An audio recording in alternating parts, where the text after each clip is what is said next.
3年级今天来学购票问题。4位家长带5名儿童去湿地公园游玩，怎样买票最划算？也就是怎么买票最省钱？首先，我们先看票价。成人票10元每人，儿童票5元每人，团体票8元每人。但是购买团体票有一个要求，就是6人及以上，也就是说大于等于6人才能购买团体票。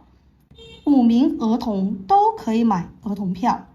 这里第一种购买方案就是单独买，4位家长是成人去买成人票，5名儿童是儿童去买儿童票。那在这里的话，就需要4张成人票，5张儿童票。第一种买法，买4张成人票，5张儿童票。那4张成人票每张10元，需要的钱就是10乘4，加上5张儿童票每张5元，需要的钱就是5乘5，40加25等于65元。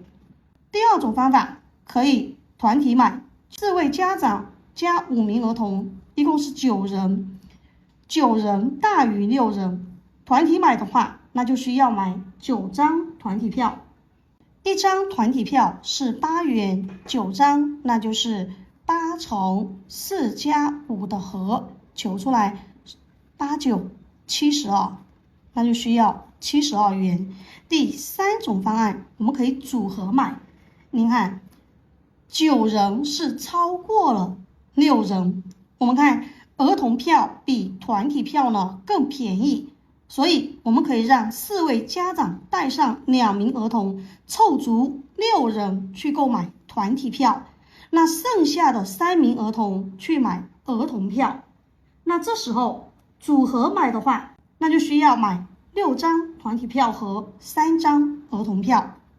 团体票1张8元，6张那就可以用8乘6计算，加儿童票1张5元，3张5乘3，那48加15等于63元。接着把3种买法的价钱进行比大小。那你看63元小于65元，小于72元。那第3种方案就是最省钱，也就是最划算。答：买6张团体票和3张儿童票最划算。你学会了吗？